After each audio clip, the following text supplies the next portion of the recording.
everyone. If you like the channel, please consider subscribing. It means a ton. Thanks so much. Enjoy the video. How you going? Cam McGregor here from River Escapes down in northeast Victoria in Australia. Tying today a fly pattern that I've developed predominantly for fishing for Murray cod here in Australia. It's called Mr Twitchy Senior. We do a smaller version of it as well, which is still a large fly, but it just gets the normal Mr Twitchy name. So it's based on that articulated platform. On this one we use a shank in the middle, and then we've got a hook rear and forward, and we get that real side to side kick action and a bit of wag out of the tail. Big profile fly, looks super heavy, but we build them.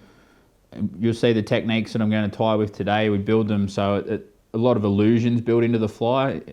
Basically we show off this big prey profile, but we don't necessarily use a lot of materials to achieve that profile. This is the one that, if you've seen the pictorial, the picture tutorial of this pattern, that's the one that I tied for that. Today we're going to change the colours slightly, and we're going to tie with slightly lighter hooks as well. So still going to use a Arex PR320 for the rear hook, but then we're going to use an Arex TP610, the Trout Predator series, for the forward hook. Still a very big fish capable hook, but being a bit finer wire, it's a little bit lighter to cast, which helps a lot all day. Plus, that super narrow, sharp point really bites home on those big hardmouth fish like Murray cod. So, haven't had the chance to get to North America and chase fish like muskie or pike, or even Europe for that matter, for big, large northern pike, but I envisage that this fly should work quite well in those situations. It's also done really well here on large barramundi as well. So definitely big fish appeal for this fly. So to start off, we're just gonna, like you should do with all good fly tying, just gonna lay a nice even thread base to start off. And the thread's 210 denier, just using black today. A nice even thread base that's going to allow us to work back over that and secure things in with glue as we go as well. It's really important to use glue in a fly like this. One of the main reasons is it purely takes you so long to tie a fly like this, but the other reason is you want good longevity as well when you're chasing fish with hard, sharp mouths, things like that. So we're gonna first use some Magnum Flashabou in 2 colours to form the start of the tail.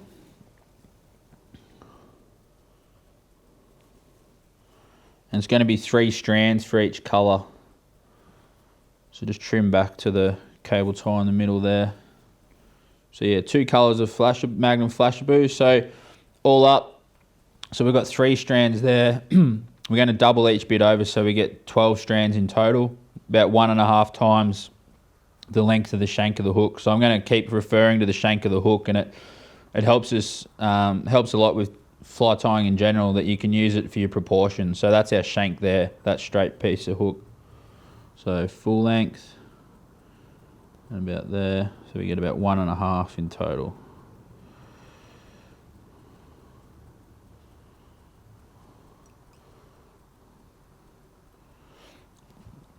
So just secure with a couple of good wraps there, nice and firm. Really yank on that thread. And then we're just going to double that over. And same again. And then we're going to build with our next colour as well. So a nice little trick here, you can taper the ends. I'll do it on the next one to show you as well, but you never really want to chop these fibres off dead straight, because you want them to be basically have a bit of taper. That's how you get basically that lifelike look. So keep that in mind. You don't want them all perfectly dead straight, because then it just doesn't quite look right, to be honest. Okay, same again. This time I'll show you what I should have done before, where we taper in the hand. So they're not too bad there. We just want them the same general length, but just not perfect. It's Cool. And yeah, same length as the other ones.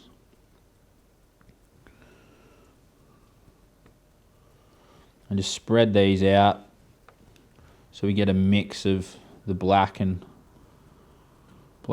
gold there. Same thing. Just stagger the way you chop that guy. Now, here, if we left that purely like it is now, the fly's going to be more prone to what we call tail wrap, which can be annoying when you're out there casting all day. We're just going to wrap down the bend of the hook a little bit, which is going to helps minimize tail wrap. And you'll see now, this is the first time you'll see me use super glue, so brush on's really good for this, and we're going to glue that in place.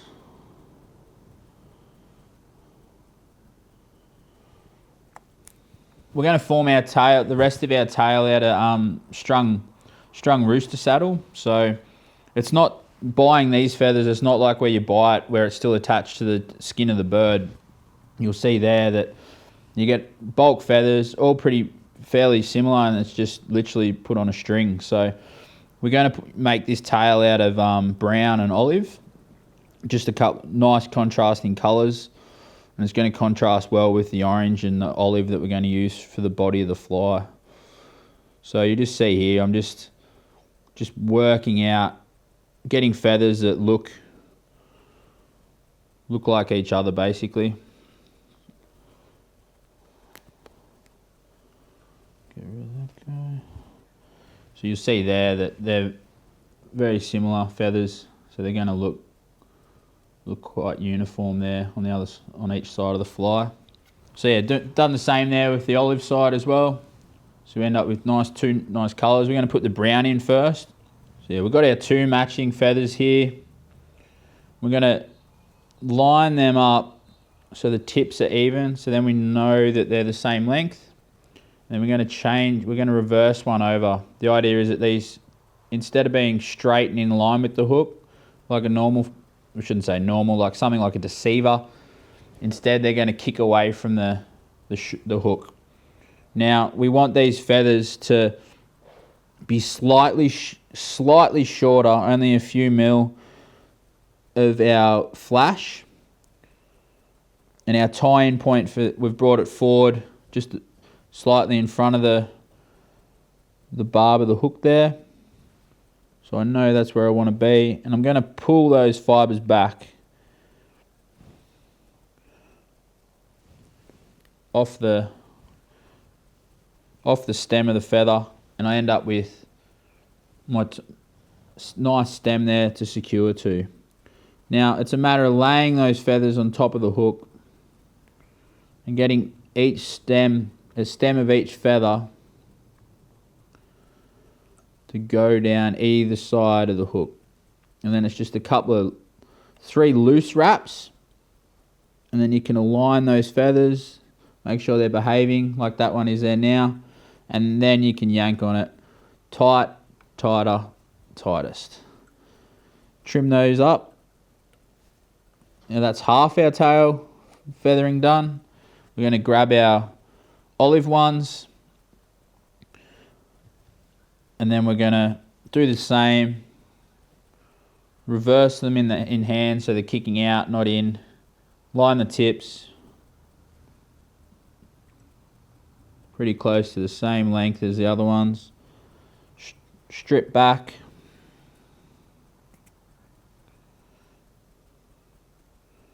Same as before. I like to lay them down in the middle of the other two, and then we get a real nice kick to the tail. Couple of securing wraps. Make sure everything's nice and even. Don't need to change that one. That's good. Tight, tighter, tightest. Now I'll just take this out of the vise just to show you, because it's a bit of a critical point, I guess. You'll see there we've got this tail that then kicks out off the hook. It's a bit better there now. You'll see the feathers are going away from the hook instead of in line with it.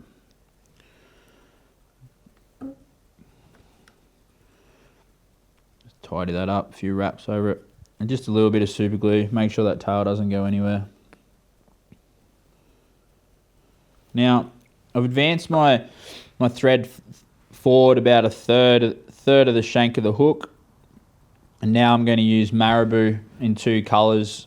And we're going to basically, we're still forming the tail, but we're already trying to fill in this hook without using too much material. So the bulk of this fly is made up out of synthetics, and the reason for that is synthetics shed water really easily on the cast, and they just basically make it easier for us to create that illusion of bulk with a material that doesn't retain water. That being said, I personally like to incorporate some natural materials, especially into the tail, because we get that real lifelike kick and movement out of that tail section, which is often the last bit the fish sees before it decides to engulf your fly. So we're going to use 2 colours, 2 bits of marabou, 2 colours of marabou, sorry. Now you see why we use marabou. It literally pulses and kicks in the water beautifully. Just like we're starting to do keep this theme running through the whole fly. We want to create bulk, that illusion of bulk. So getting some of my better fibres of marabou there, the ones with the nice narrow taper to them. We're going to just pinch a small clump off there. So it's really not that many. And we're going to tie these in. So we're going to go orange either side here and put some olive on top. So about yay long. Same thing. Length of the hook shank. You'll see I'm using that again. I've come forward a third. And I'm just going to tie in 1 clump on this side. Just secure there. So it's basically parallel with the shank of the hook. I'm going to do the exact same thing on the other side. Choosing those nice fibres again, not too many. Tidy the butts up. Now, just use this side so you know you're the same length as the one you've already put in. And then we're going to do the same on the other side here. So I just rotate my vise, tie in there, double check they're nice and even, and then secure there. 3 nice firm wraps, and just trim off that excess there. So now you'll see we have that either side. And we're going to put a clump of olive on top for this colour variation. Same as before, as we did with the orange clumps. Measure that in. Secure.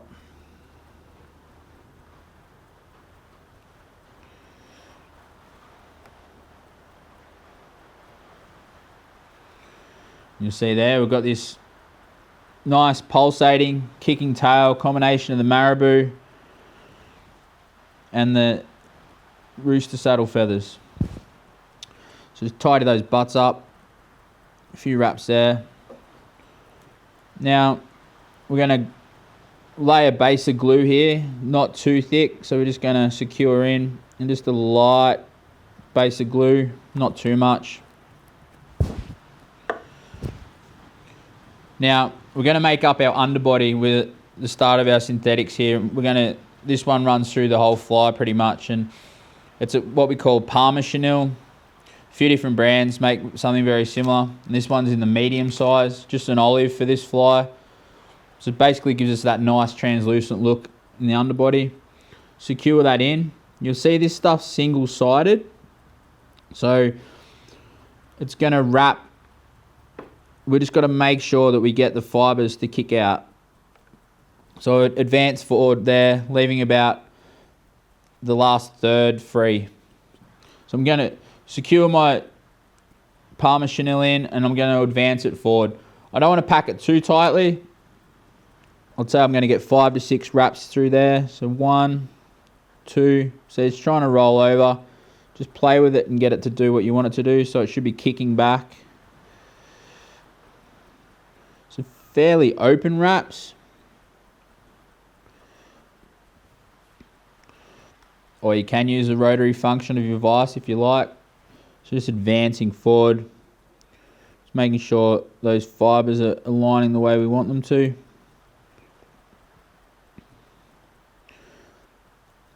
And we're going tie that one off. So a really neat trick, same, even when you use wire and things, wrap that around the thread a few times and then just advance your thread up and you've already caught what you're trying to secure. Trim that one off nice and close. Just make sure it's doing what we want it to do. So it's basically creating that underbody for us. Just secure off with a few thread wraps there. So we've got that underbody of glue there, so there's no real need to glue that bit there. We're going to use 2 colours of craft fur for the next part of this fly. Now, we're going to use a style of tying now that has become very, very much popularised using bucktail. Great tyers like Bob Popovic's popularised a method where we reverse tie in the bucktail and flare it. Now, you could, by all means, you can use bucktail for this as well. Look that up. For this one, I like just to use the craft fur. Personally, I find we just get a nice kick out of it without the bucktail underneath it. Now we're going to use 2 colours, olive and orange. So you sort of see we're basically linking back to that tail colour. We're going to use a lot of craft. When I say a lot, we're going to use it throughout the rest of this fly. Now craft fur behaves very much like a natural material. Has a nice, real nice waft, a pulse to it in the water, similar to the marabou, but it doesn't retain water, which is critical in a big fly like this. We don't want to make it any harder than it needs to be when we're casting. So it's all about clever fly design. Now, a good rule of thumb with your craft fur is that make sure you get what's called extra select or premium, because we need longer fibres. A lot of other craft fur have a lot shorter fibres.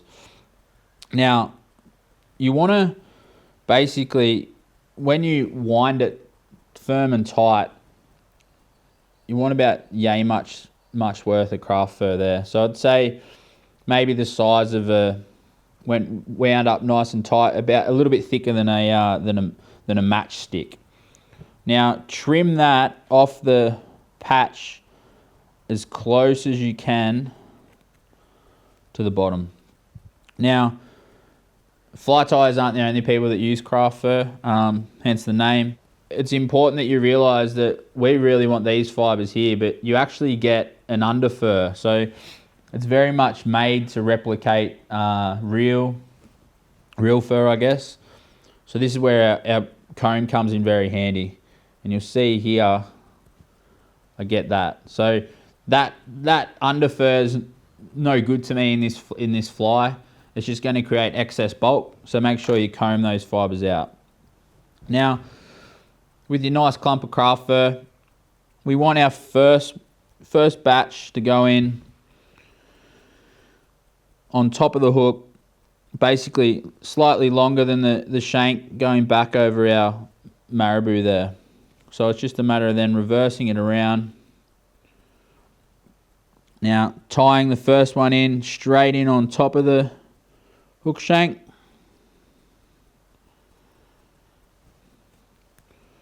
Trim off those excess butts. Now we're going to do the same with our orange. So rotate our vise around. So same amount. So give it the twist trick, measure it. So I know I need a little bit more. Same as before, trimming off nice and close. Use your brush again. Now this one, we want to put it in because we're starting to think of the taper of the fly. So remember, we're trying to imitate a real life fish underwater. So this one is going to go in slightly shorter than the olive that's on top. So that's nice there. And secure that in.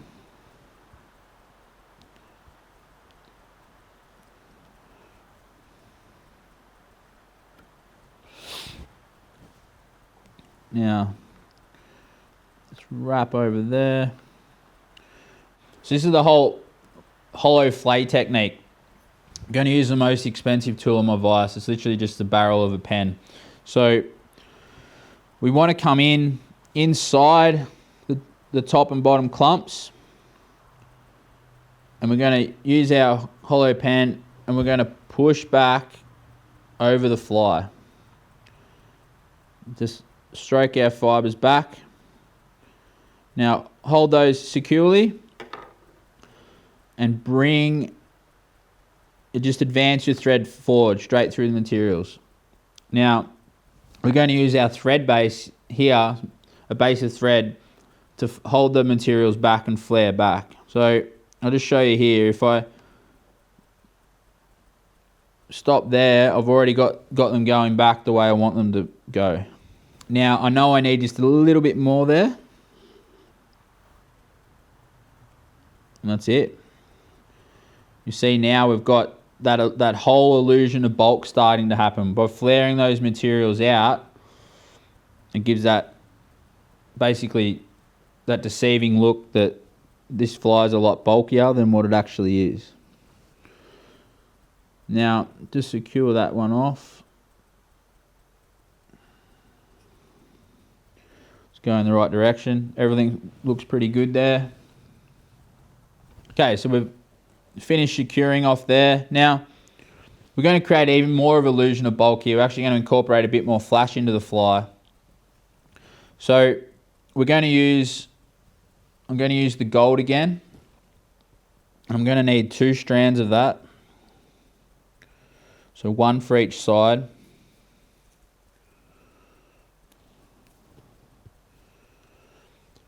And what we're going to do, we just want 2 individual strands each side. So I'm going to go back about 1.5 times the shank of the hook again.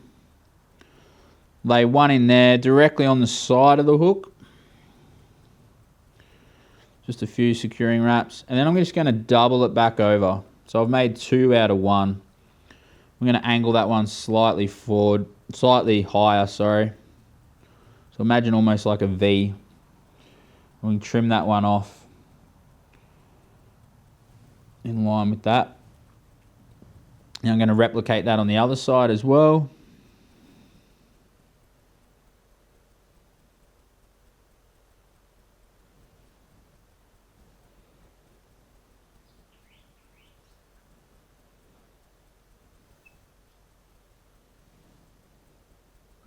Trim off. That's it. So that's our first hook tied in. Everything's pretty well lined up there. I like black. You'll see later on we're actually going to colour this fly up with some with a Sharpie texture. We're going to put some stripes into it, but I like black as a thread just because it provides just a nice contrast. So just going to whip finish that off. Personally, if you do them by hand or tie or use a tool.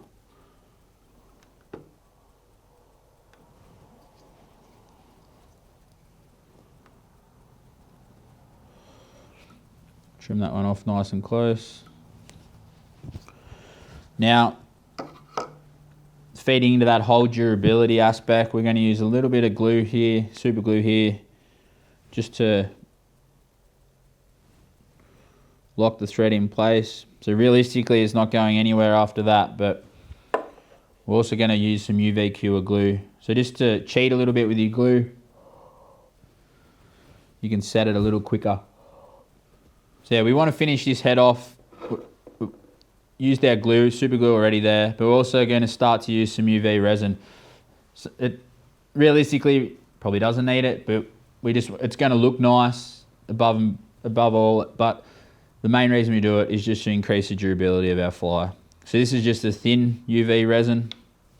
We do not need that much for this one.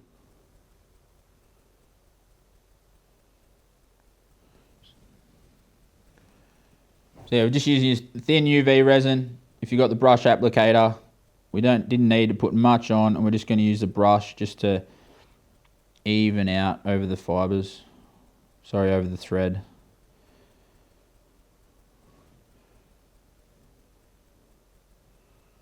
Nice even coverage there. And then just set it off. Remember, don't look into the light. Now we're just going to, one final coat, just to take the tackiness out,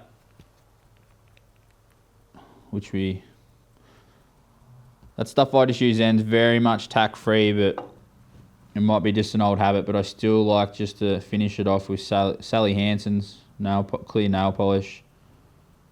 Just sets nice and rock hard. And that's that. That's basically a third of our fly tide. We're going to use a 35mm Predator shank for the midsection of the fly. Now, we want to use the nice rounded end to secure into the eye of the hook. And just to help with the balance of the fly, you'll see the way it's designed. You'll see that shorter bit here that I'm going to secure off. We want that facing down because this fly swims with both hooks going down. So it's a matter of putting through there. And then we're going to take it out of the vise and we're going to put it back in, but just using the just securing the vise, the shank into the vise. Now, that there's pretty good. Locked in nice and tight. Now, first thing we need to do is close this shank up. So, I like to start on the critical bit there that's going to take most of the load when you've hooked that fish of a lifetime. Start your thread.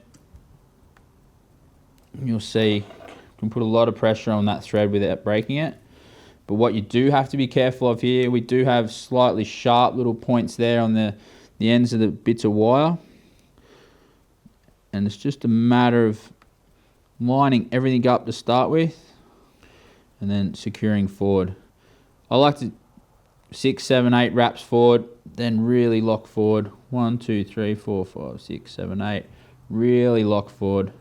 Just repeat that process all the way up to where it starts to bend out again. And you can go back over what you've just done. Always take a little bit extra time. This is quite a critical part of the fly, and you don't want that.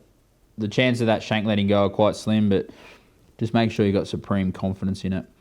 Now here, we're actually going to close up the eye of this shank a little bit. Now, it's careful here that you just keep even tension on those thread wraps as you go forward. Sorry, as you go back, because it wants to slip down like it just did there then. Now, I'm not completely closing it up. About a third, and then just back over. Okay, good old friend super glue again, just to make sure that everything we've worked on is going nowhere. Nice even coat. Big fly tie's best friend, super glue. And going back now, my vise has got this little clip here which is super handy when I start to do this. We basically want to pin that rear part of the fly out of the way. Cool. So now we are ready for our medium Palmer chenille again. So tie that in, back in line with your last thread wrap there. And we're going to advance your thread forward about a third. Same process as what we did on that first hook. We've got a little bit of a glue base there to work with too, so no real need to do that again. Just make sure those fibres are doing what you want them to do.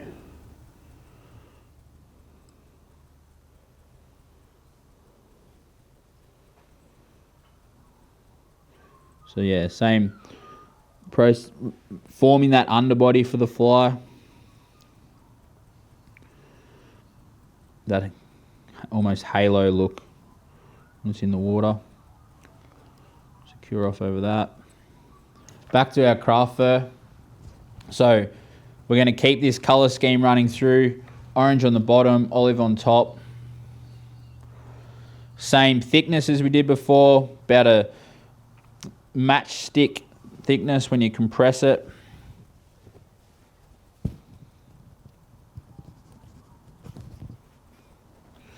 One hot tip, don't use your really good scissors for craft fur. It does a great job at blunting scissors.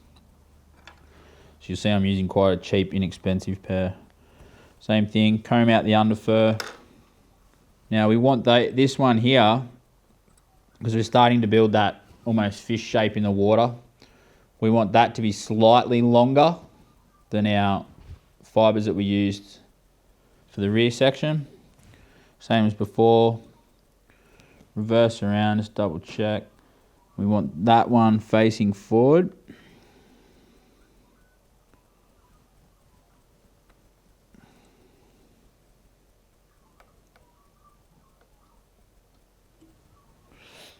Orange again.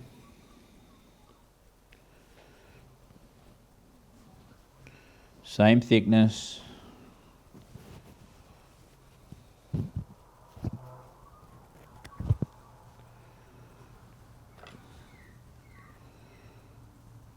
Comb him out.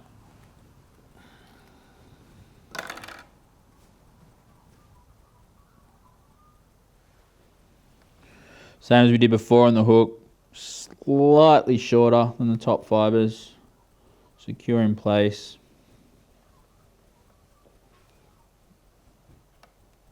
Trim off the excess.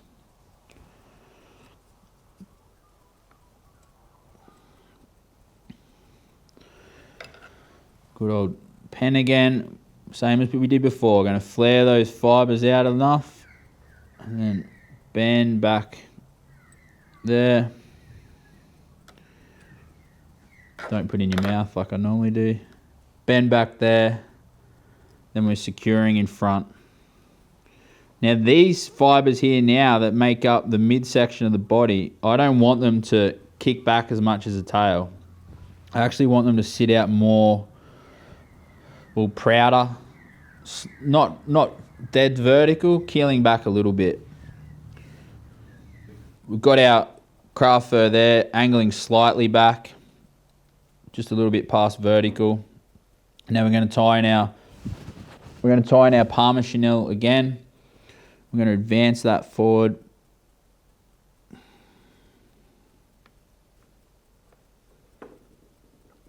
So it's going to take up about another quarter to a third of that hook shank. Make sure we've got enough room in the front there to finish with another craft fur section. Make sure it's doing what we want it to do.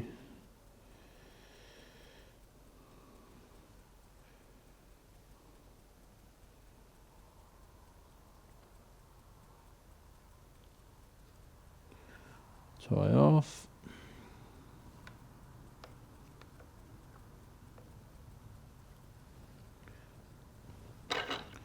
Trim off excess.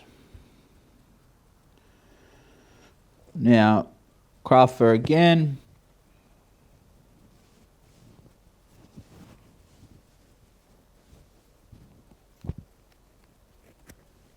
Same process as before. I want to go slightly longer again. Now, it's at this point here that you start to realise when you play around with craft fur enough why you definitely want the premium stuff, because we're already very close to the maximum length of the material. So tying in there, facing forward.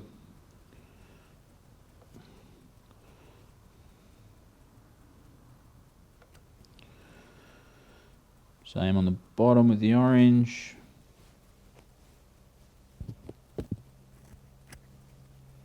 Comb out the underfur.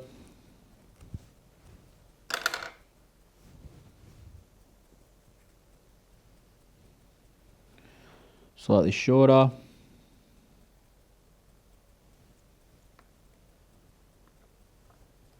Secure it in.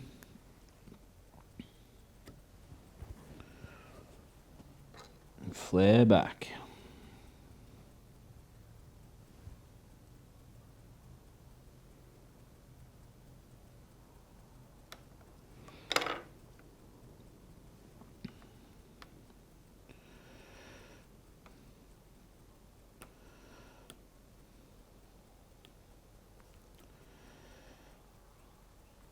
few runaway oranges there going up, we can get rid of.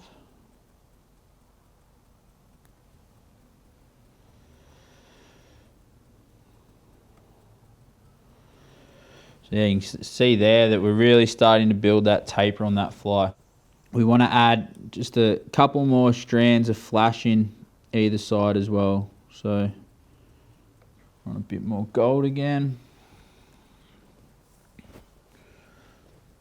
Same as before. Just going to tidy that end up. That one's a bit kinked. So lay out. This one we're going to go about double the length of the shank. With angling back. Same as before. And you want to make that V pattern. So you'll see there, what I'm talking about there, that V. So we've got one kicking more down, one kicking forward.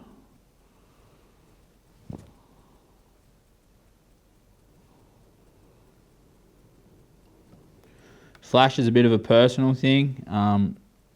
Typically, for this one, I don't want to go overboard. We're often fishing these flies, especially for impoundment fish or some of our bigger rivers that we run drift trips out of. We're often fishing these flies in quite clear water, and I just feel sometimes too much flash can turn a fish off, especially in clear water.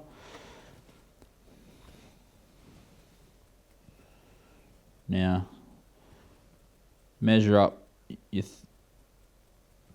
length from the other side, and exact same process on the other side.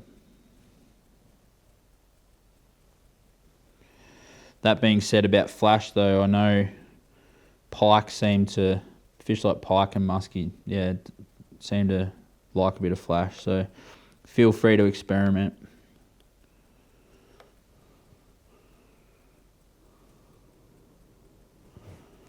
So that's that.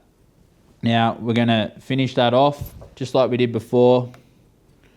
Just build that one up a little bit. Whip finish again.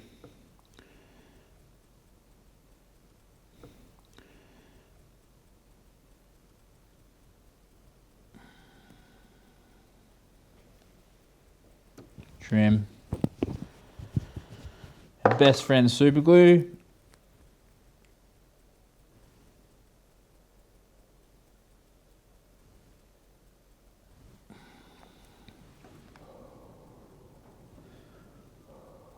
Set it off again.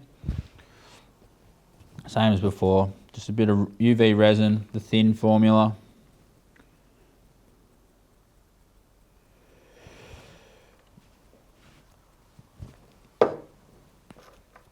Brush that one around.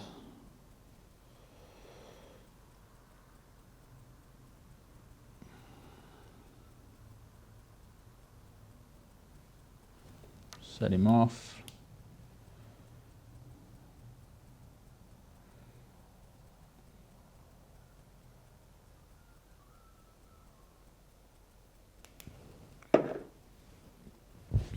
And just a little bit of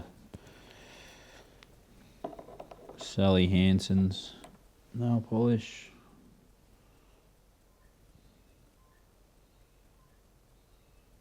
We're done. Not done, 2/3 done.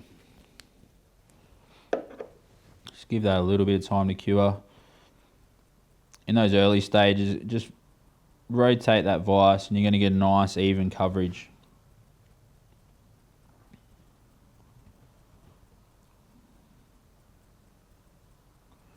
I don't like to breathe on it like we did the super glue because you get a very opaque look to it. Doesn't quite look as fancy as it could. Okay, so while that's drying, we can go to work on constructing our connection for the shank to our front hook.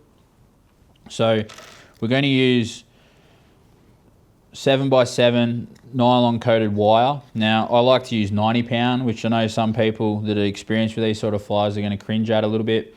Personally, for us down here, we're often throwing into quite snag infested environments and potential for a fish that's in excess of 1.5 meters in length. So it might be just me, pure faith on this connection, but by all means you can use thinner wire, something like a 60-pound wire. Now, we want to be slightly longer than twice the shank of the hook. So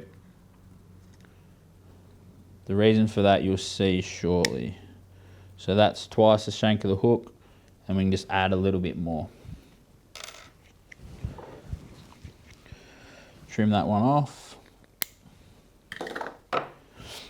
Still a little bit to go on that one to dry, but we can thread it up anyway. So these are 6mm beads. When you're using wire this thick, it's important that you get one purely with a big enough hole. A lot of the ones that you might buy sight unseen, just off a photo, don't actually have a big enough hole. So by all means, maybe go to your retailer and just make sure that what you're planning to do can be done with those beads. And you can obviously play around with colours and things, have fun with it as well. So 2 beads for this join. I know early on when I started tying articulated style flies, someone told me that make sure that you basically leave enough room there that as if you had another bead there. So that's about where we want to be there. And then run that bead down. Okay, you can take him out of the vise. You see a nice taper we've already started to build in that fly.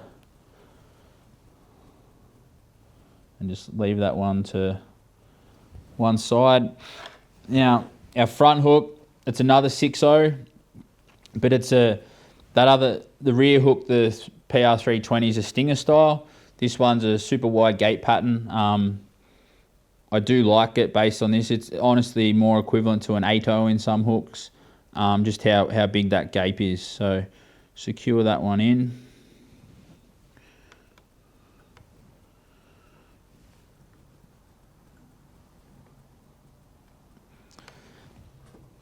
Same as always, nice thread base.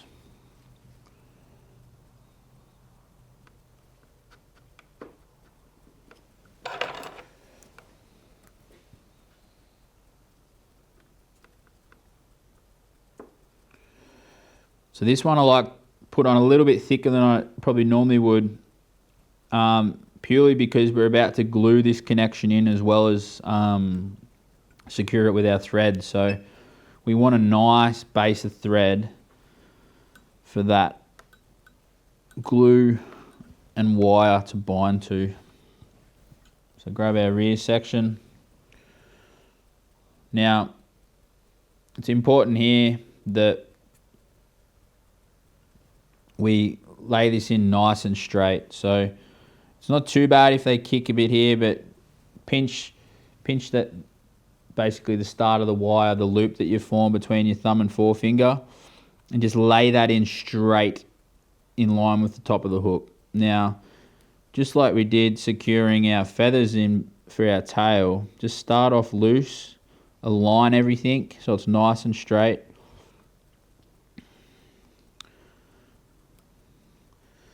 It's where you want to be for that one there.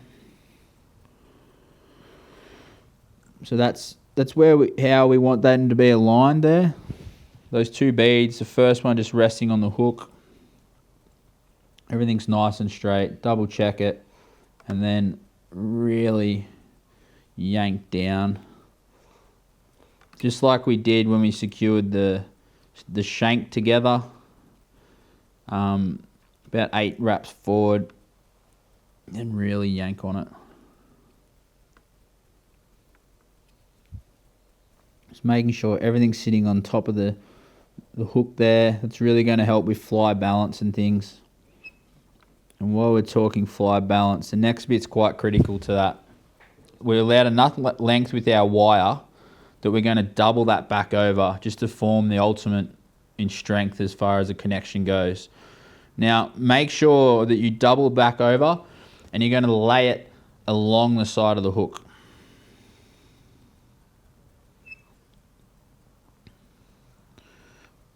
Secure that bent over section with a few wraps.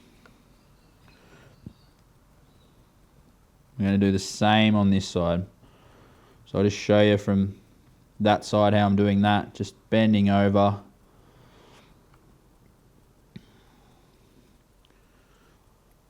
Same as before, along the side of the hook. And wrap that one back, nice and firm. Now, be aware here that you're going to actually have slight sharp pieces on the end of your wire. So just wrap very gently over that, basically forming a base of thread before you secure that down, just so you run the risk of cutting your thread. It's a very common problem. Now, a big fly like this, if it was purely a single hook design, didn't have that rear stinger hook in the back, I'd actually consider keeling it. So using lead wraps there, which will keep that hook orientated down. But because we've got that quite heavy hook in the rear, this fly is going to keel for us. Now by keeling, I mean it's going to basically swim hook point down, acting just like a keel on the boat. So because we've got that rear hook there doing that for us, we've avoided having to put that step in. Just keep that in mind, because by all means you could construct this fly purely out of shanks without the rear hook in the back. So everything looks nice there. I'm going to go and get my super glue and just just really probably go overboard with glue, purely because I've got dreams of this thing catching the biggest fish of my life, and I want to make sure everything's going to hold up to it. Bit more on the bottom. A few shore up wraps there. Okay, so advance your thread back forward there now, just so it's in line with the barb of the hook. We're going to use some of our orange craft fur again. This time, same length clumps we're going to use clumps that are 1.5 times the length of the shank of the hook. Same thickness as what we've been working with, but these aren't going to be tied in that reverse style. These are going to face back. Should make sense shortly why. So comb your ends out. So yeah, 1.5 times the shank. I'm just gonna angle that back like so.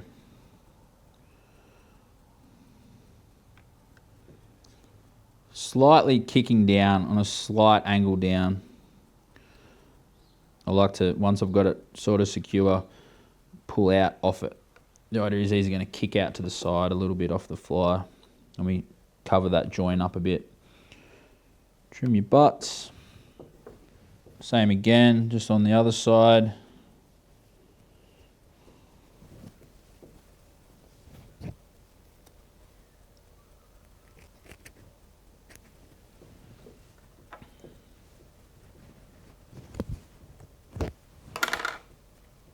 Measure up on the side that you've already put in.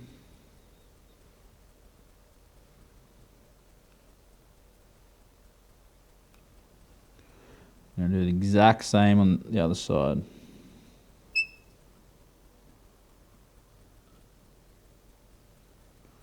Final check. Pretty good.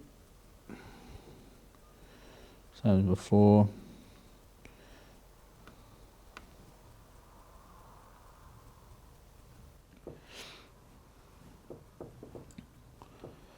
Trim the butts.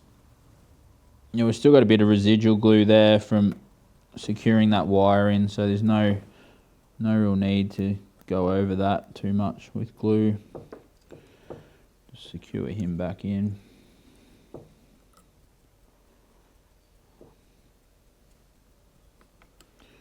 Just wrap over. Now we're going to use Parma chenille again here in olive, but we're going to use the larger size, funnily enough called large. We only need 3 wraps.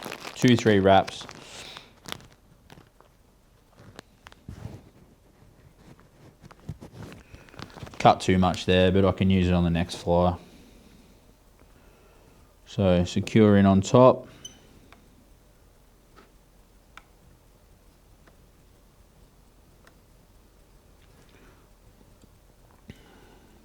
Just wrapping away, but see they're those facing back. One full one. I'm going to go 2 full ones there. Make sure I don't catch any fibres there.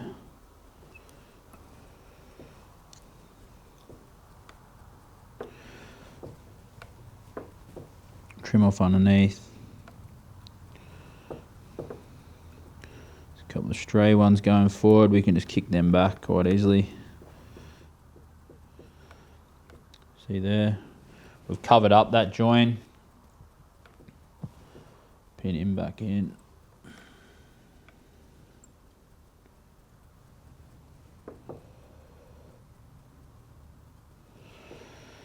So now, about that third way point on the shank, going to bring in our brush material.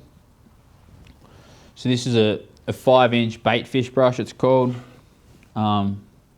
I really like this synthetic fibre because it sheds water very easily. Gives that illusion of bulk as well, which is what we're after. And this is what we're going to form our head section with. So start to form our head section. To start with though, we're going to use it just here on the body. And we're only going to put in 2 wraps. Just advance that thread forward a little bit.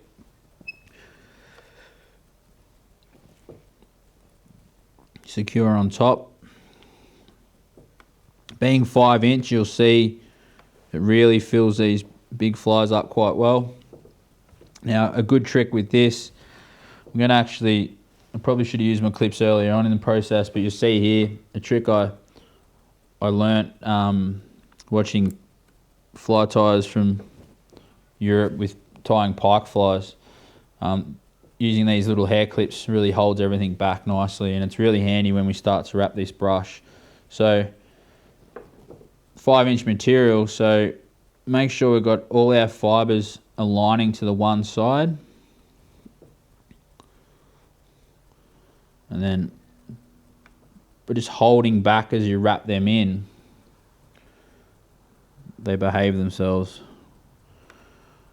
So 1.5 that one was, I guess. We'll just finish off on the top so it's nice and even around. So fairly wide wraps, creating that illusion again of a lot bulkier target.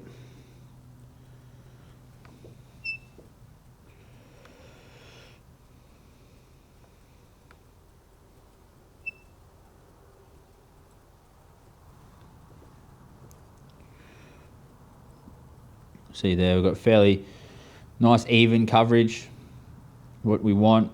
It's all about balance for a swimming style fly like this.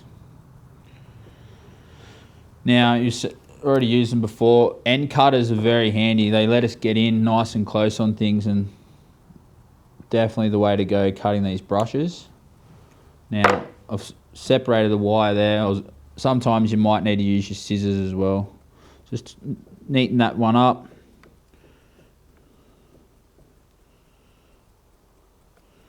Remember, watch that wire that you've tied in there. A little bit of glue, just to be sure.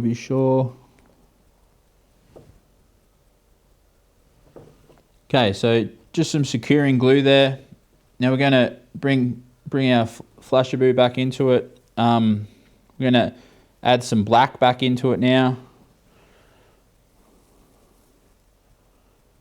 Now, we're going to just one strand of that. We're going to tie that one in. Now we're going to use the full length of this one. So, a good way to do it so you know that you've got this right length each side is just put one wrap over it, hold it, and you'll see there I've measured up. I know my strands are pretty much the same length. Remember, they don't need to be exact. because we want it to look like something real basically. So double back over. Now, before we leave this side, we're going to do the same with the gold again. Going to be a bit more organised this time. I'm going to cut 2 now because I'm going to use another one on the other side. I'll go back and I'll cut my other black fibre as well.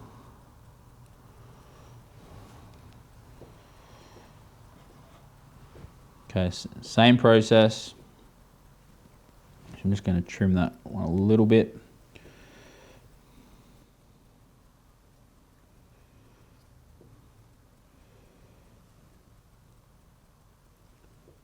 Cool.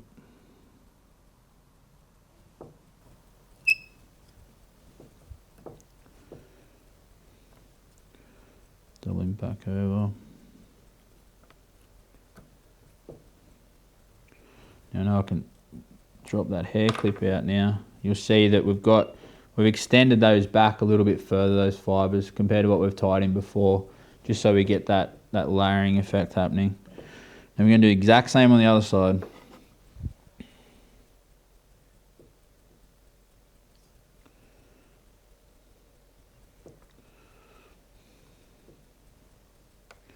Remember, you want them parallel to the hook shank.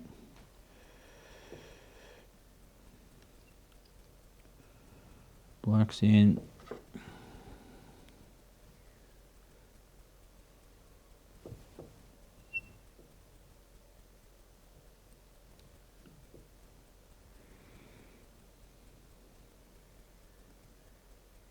Measuring up. So when you're reading the notes that go with this fly, when we say 50-50, that's exactly what I've done there. So basically tied that one in 50-50. Half and half. That's it.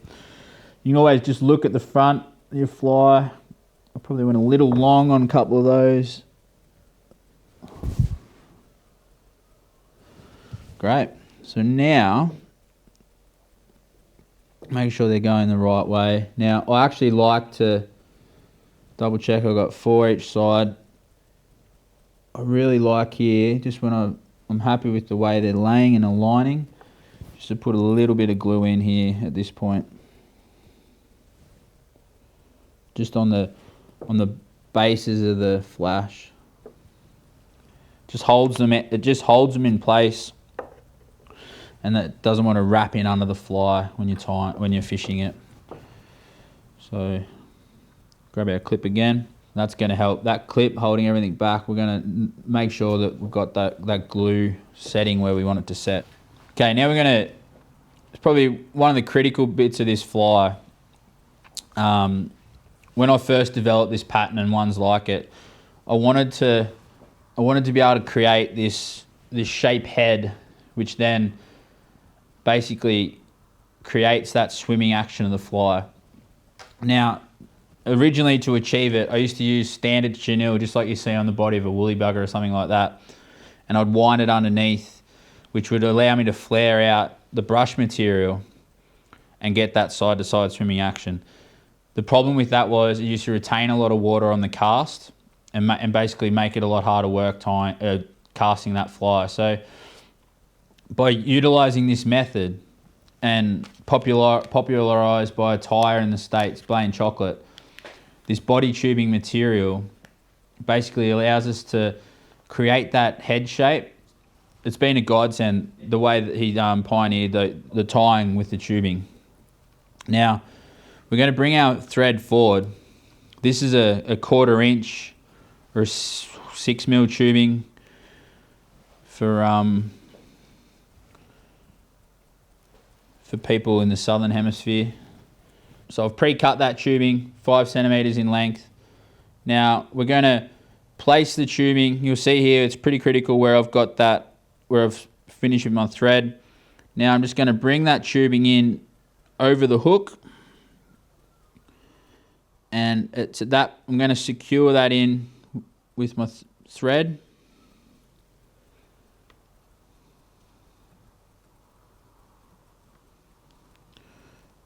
It's important that you get a lot of purchase on this. You don't want it to slip. Okay, so this bit here, one of the critical bits, is if we push this back like we're about to, without singeing with a lighter, the material will just unravel. So just lightly singe the ends, which seals that material up. Now, take your clip off. Basically, this tubing is going to go all the way back over the fly.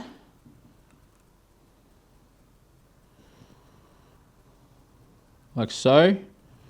And then we're going to bring it back forward.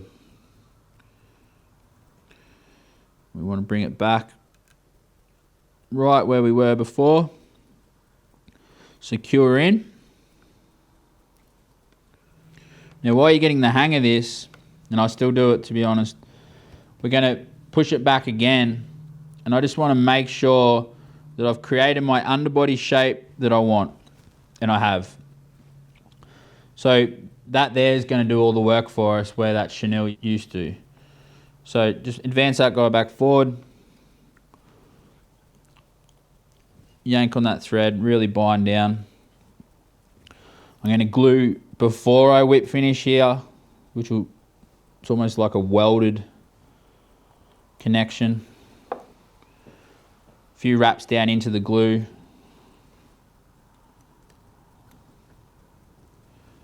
Then whip finish.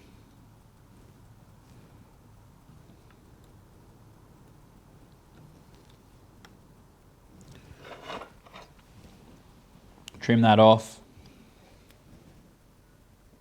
So you'll see there, we've got our thread base, and then it's just a matter of pushing that back over. And we've created that nice underbody. Now, we're going to secure our thread back in front. And we're going to put our brush back on. I will pin that there just to get out of the way. So brush back in.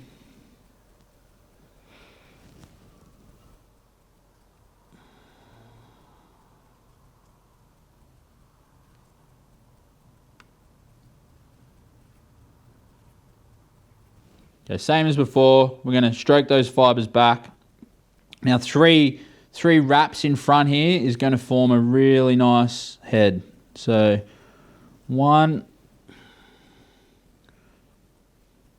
you see, always pulling those fibers back.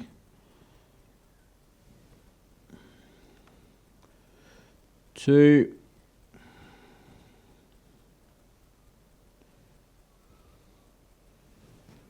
and three.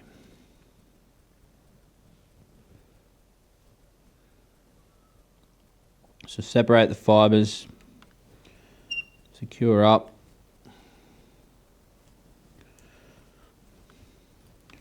Secure in place. Grab your end cutters again. Just pull down on that one. Just get it at the right angle. Pretty much pull it down at a right angle to the hook. Get your end cutters so you can get in nice and close. Don't want to trim the fibers that are already on there.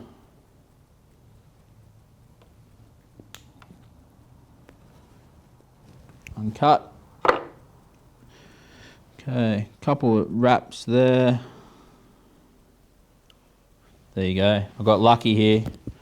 I can restart that one again. I just nicked it on the wire, but because we were nice and tight, and because we pulled that one down, I managed to recover it. To trim that thread. Okay, so before you whip finish and take that clip off, we're going to use our comb and we're going to pull all these fibers out. The reason we do it before we whip finish, just in case we're going to trap any. So I'm checking that I've got nice even coverage around the hook. And you'll see why on the next step why I've pulled out real almost right angle to the hook. Okay, so I'm happy with that. I can whip finish off.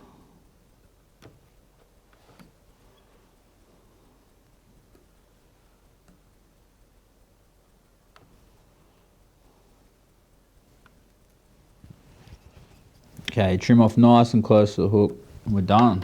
So that's our fly essentially tied. We just got to now get our eyes on, because eyes, jury's out if they catch more fish. They definitely catch more anglers, but I know personally I really like a fly to have nice prominent eyes on it. So we're just going to glue over our thread.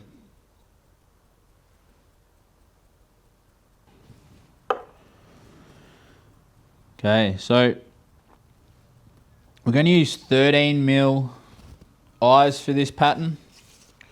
I guess it's more of a perchy look, and we've got sort of perchy coloured eyes for this one. 13 mil is a great size on these big flies. Now, I glue eyes in for the ultimate strength as well. This super glue here, it's a flex super glue.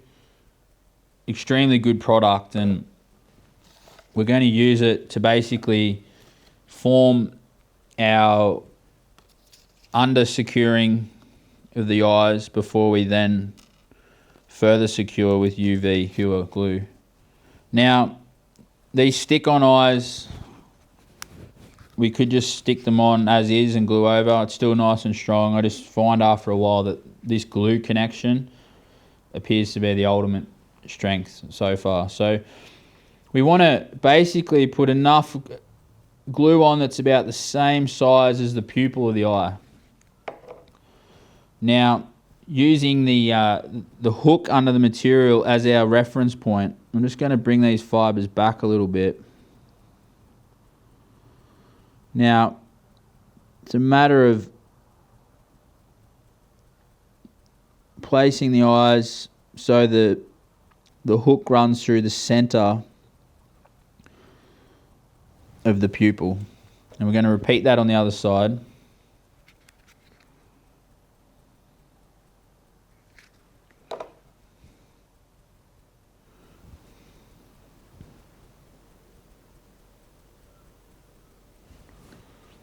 Now at this point here, check your alignment, because we want this fly to be as shaped as evenly as possible.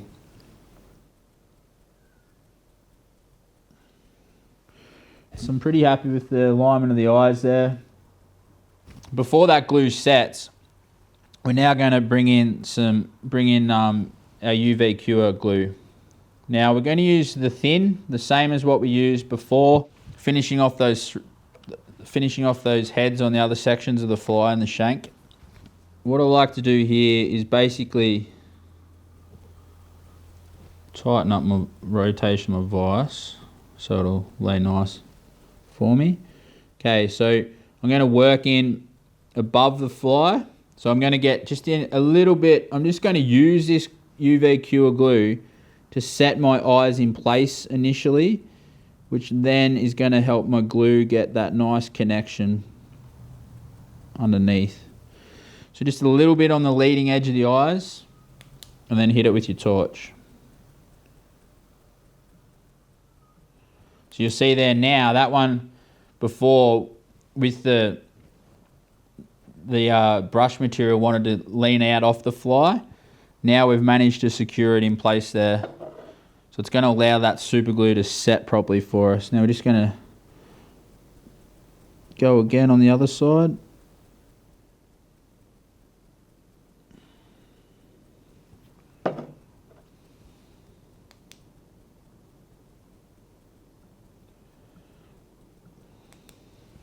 Great. Now, the thin material is very good at penetrating fibers. So now I'm just going to stroke this back so I get it looking the way I want it to look. Okay, so there's a real natural temptation now, once you've got those fibers going back the way you want them, to smother the head in glue. It's counterintuitive. Don't get me wrong. I used to think it was the way to go once upon a time as well. It's actually going to compress our head shape. We're not really going to have that fishy profile to the fly anymore. And the other thing it's going to do is add all this excess weight, which we just don't need.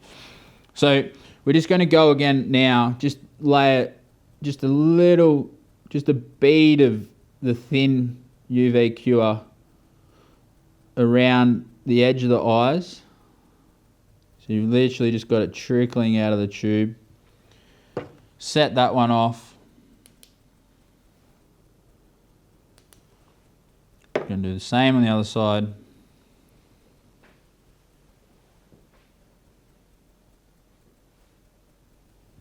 So remember, we're keeping the proportions, everything the same on each side. It's all about balance.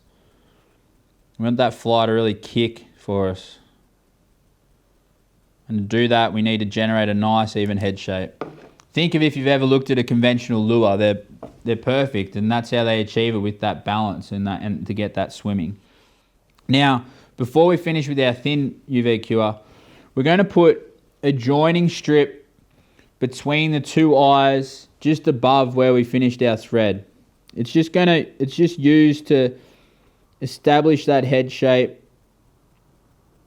and we don't want to go up between the eyes too much. It's literally just one strip there. Same thing. It's all about balance and proportion.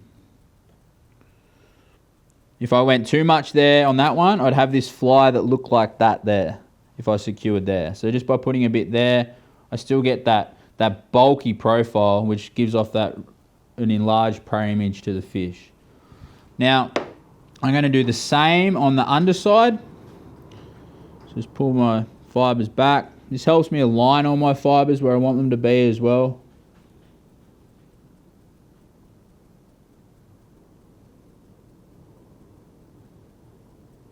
Remember, as much as you want to smother this fly with UV cure, less is more. Great. Now that's 100% fishable. We've got a couple of steps to go now,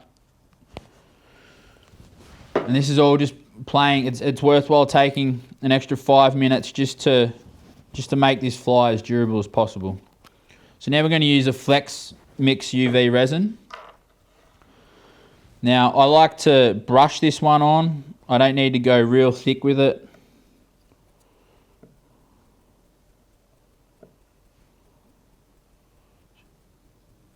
Basically, because we haven't put any in the middle, like across the pupil of the eye, we're just going to stroke across the surface. Now, I'm going to put a little bit along the edge there as well, purely just for strength.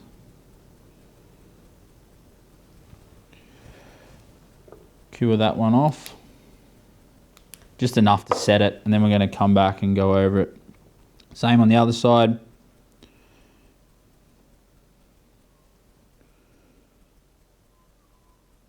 So the Flex mixture is great too, because it allows us to bang that fly into timber and things where the fish are sitting, and not stress about that we're going to crack the head of the fly. And it just, that Flex mix is definitely adds the ultimate in durability.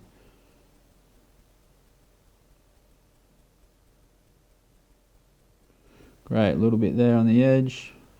Just have a quick look here. When you're getting used to it, you might find that one side's a little bit chunkier than the other, and you can just, thinking purely about balance, that you might have a fly that wants to kick too much to one side. But this one, I'm pretty happy with this. I'm going to go ahead and cure that off. Great. Now, we've got 2 more steps. So now we're going to just use a thin coat of Sally Hansen's just to take any tackiness out of it, fill in any small little imperfections that we might have. Now, while that's curing, we can go about prettying up our fly. Now we're just going to use Sharpie textures, permanent markers.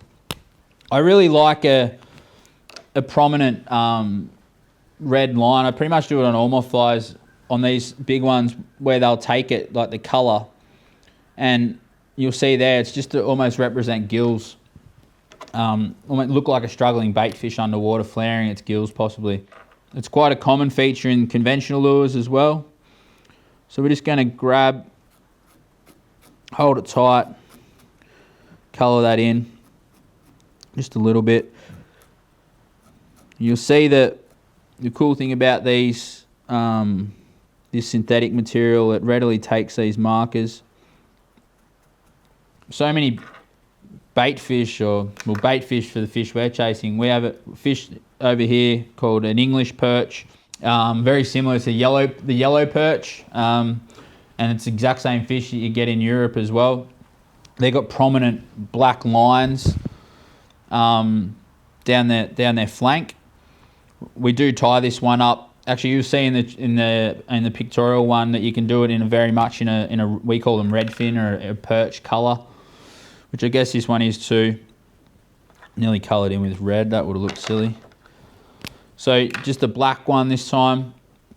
We're going to put lines in down the body. I'm going to aim for 5 in total.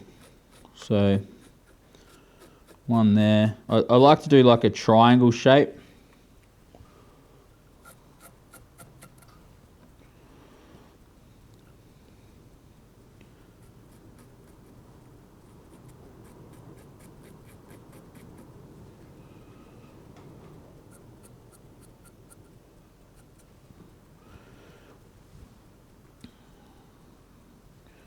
There.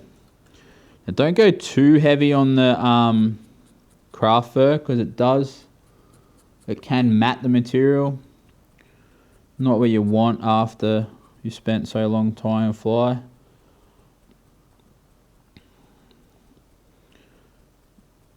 One, two, three, 4, and we're just gonna finish with one there. A good way to do this too is actually lay it down on a piece of paper. I just like to do it because it basically gives a little bit of contrast, and there's not much in nature which is just one uniform colour, so I think it adds a little bit of realism to the fly. And that's it. So yeah, we've done it. So just flare those materials, let it dry a little bit, and you'll see there that we won't touch the eyes yet because that Sally Hansen's will still be curing, but we've created this huge fly. It's still very much castable on a 10 or a 9 weight outfit. We've built the taper to the body. Now that does 2 things. It looks like a fish underwater, but we're going to get the swim out of it that we want. There's our head profile that we're aiming for. You'll see nice and even with that one. Stray fibres, and you just pluck them out. Okay, that's our finished fly. Now we're going to head out on the water tomorrow and we're going to chase Murray cod in one of our large impoundments. And I originally designed this fly for chasing those large wintertime Murray cod. They really like a large prey item this time of year because they're feeding up, ready to spawn come springtime. So yeah, come along and have a fish with us. We'll show you how to cast this fly, the gear we like to use, and the retrieves to get the most out of it under the water, because it's all about that nice swimming action that this fly generates, which is why it gets a bite.